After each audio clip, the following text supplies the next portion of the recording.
Richard Huckle preyed on impoverished ethnic Indian children, visiting churches, posing as a teacher and photographer. The case has exposed a lack of awareness in Malaysia of child sexual abuse. P.S. The children has been working in the communities where the abuse took place.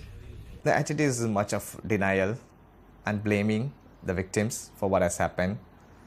And most of the cases, what we feel is the support system, the families or the primary caregivers, they blame the child.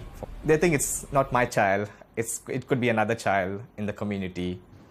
The Ministry for Women and Families is holding road shows to bring greater understanding of the issue. To me, one of the things is to make more awareness, because awareness is very important. Because we thought this is, something you get from other countries, but here it is in the midst of our society, and actually it came as a shock. The Huckle case has also exposed deep shortcomings in Malaysia's legal protection for children. Activists say that the definition of rape is too narrow, and that there is dire need for laws to combat grooming or enticing children, including over the internet. This became like a wake-up call. I did tell my officers that whatever laws that are obsolete, is not updated, never mind, bring it up. Let's do as much amendment, and if the amendment is so major, even can come up with a new act. Malaysia's government is amending its Child Protection Act, stiffening penalties and creating a registry of sex offenders. But it's clear that a lot more has to be done to catch up to technology and face up to the gravity of the threat of the sexual exploitation of children. We provide all technical support to the various ministries, including the Ministry of Women and Family, to the police, to the other social welfare departments, so we can jointly strengthen the system. Making sure that the government, NGOs, parents and society as a whole work together to make sure Malaysia's children are kept safe from the likes of Richard Huckle. Ryan Meltzer, CCTV, Kuala Lumpur. A stunning idea from an organization trying to fight predators who target children. Take a look at this little girl. Look closely at her face. In the span of just 10 weeks, she has helped identify more than 200 suspects right here in the United States, because there's something about her that they failed to guess. Here's ABC's Cecilia Vega to tell us. My name is Sweetie. I'm 10 years old. This little girl from the Philippines single-handedly helped identify 1,000 predators from around the world. Every day, I had to sit in front of the webcam. The predators flocked, sometimes hundreds at a time, but they had no idea that what they were seeing was completely fake. But what they don't know, I'm not real. I'm a computer model, made piece by piece, to track down this man who do this. She is a virtual girl created by a Dutch children's rights group trying to crack this growing form of child exploitation, where men, mostly from wealthy countries, pay to have webcam sex with poor children. This was a high-tech trap. As the predators gave Sweetie their names, investigators tracked down their addresses and photos and handed them over to Interpol. But Interpol says criminal investigations like these should be done by police. In all, of the 1,000 alleged pedophiles this group identified, it says 245 of them are from the U.S. Nothing is being done about the source of the problem. This phenomenon will only increase even further. The FBI estimates more than 500,000 pedophiles are online every day. To catch them, federal investigators have set up fake ads on websites. They've even created an app. It is a virtual problem that spans the globe. My name is Sweetie. But now, there may be a real solution.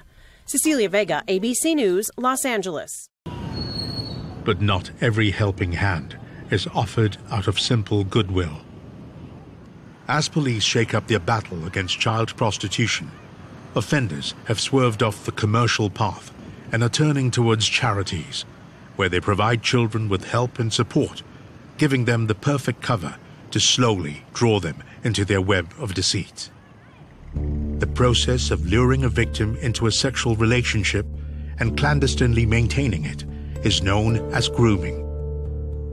A 6-stage process that can take years to come to fruition. The first stage is to target the victim and assess their vulnerability. Pedophiles will then try to gain the victim's trust by building a special relationship and at the same time evaluating the victim's needs. Once trust is given, they will start filling those needs before isolating the victim to be alone with them. When the victim is ready, sex will be introduced, and the pedophiles will make sure their relationship remains a secret.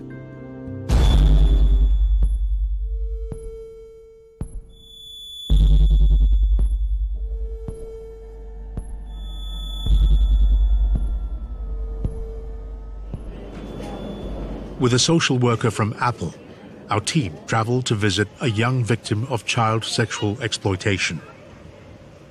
In order to protect her identity, we changed her name to Soka. When she was just 13 years old, Soka would stop by her offender's house before going to school for extra pocket money, which sometimes was less than $1. But in return for such a small sum, she was sexually abused. គាត់ឲ្យខ្ញុំនឹងឡើងលើផ្ទះគាត់នឹងគាត់អង្គុយលើសាឡុងគាត់អង្គុយលើសាឡុងហ្នឹងហើយដល់ពេលទៅគាត់សោយស្រង់សូត្រគាត់សោយស្រង់សូត្រគាត់ដល់ពេលសោយទៅគាត់ឲ្យខ្ញុំប៉ះរបស់គាត់ណាពេលទៅខ្ញុំអត់ហ៊ានប៉ះរបស់គាត់គាត់ទាញដៃឲ្យខ្ញុំប៉ះបខំគឺថាគាត់ខំខ្ញុំប៉ះគាត់ហ្មង But later, her fear became a routine that lasted for 3 years. Soka would get 1,000 riel or 25 cents for every visit to the offender. But the extra pocket money would grow to $1.50 if a sexual act was performed. All the incidents remained unknown to Soka's parents until Apple rescued her along with 6 other girls. Like Soka, many other children have fallen into this crafty trap. During our investigation in Cambodia, we managed to document grooming in action. But because it's still an ongoing case, we need to conceal the suspect's identity. Based on Apple's information, this Australian man, working as a teacher in Phnom Penh, has been involved with 9 boys aged from 5 to 14. We start working on the Australian guy in 2009. So we first witnessed him here in this Wat Phnom location. Almost every day he tried to, to approach and build a relationship with those children. Some of them testified that they was taking naked photo inside of the room.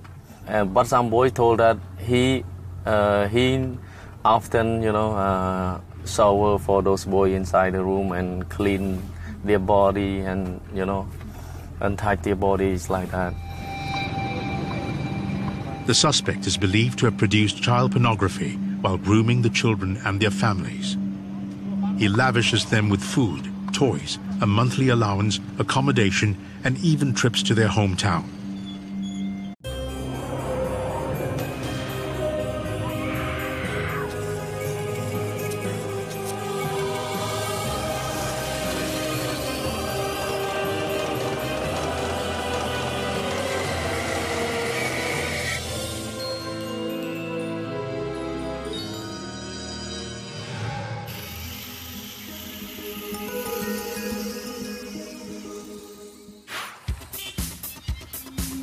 In the 1970s, glam rocker Gary Glitter stalked the stage in silver platform boots and a selection of glitter suits. But by the first decade of the next century, his stock had plummeted, following convictions for child pornography and sex with underage girls. When he was discovered living in Cambodia in 2002, the Minister for Women's Affairs said sex offenders were not welcome in her country and that she planned to have him deported. As soon as I receive his dossier from the British Embassy, I will look with our legal team, our lawyer, and look at the legal aspect of it. He has not committed a crime in Cambodia. I understand that. But out of moral concern, as a preventive measure, I will move forward to address the issue, take it upwards to the Prime Minister, and my suggestion to the Prime Minister would be to ask for his deportation. Glitter duly moved on and relocated to Vietnam, but a few years later he was hauled into court in 2006 to face child molestation charges. The 62-year-old said he expected to be released. Are you confident? Yes, I'm confident. If you are released today, where will you go? Have a beer. Are your plans to go back to the UK? Yes, of course. He was convicted in Vietnam under his real name, Paul Francis Gadd, in a one-day closed trial. He was found guilty of molesting two 11-year-old girls in Vung Tau, a resort town about 120 kilometers from Ho Chi Minh City.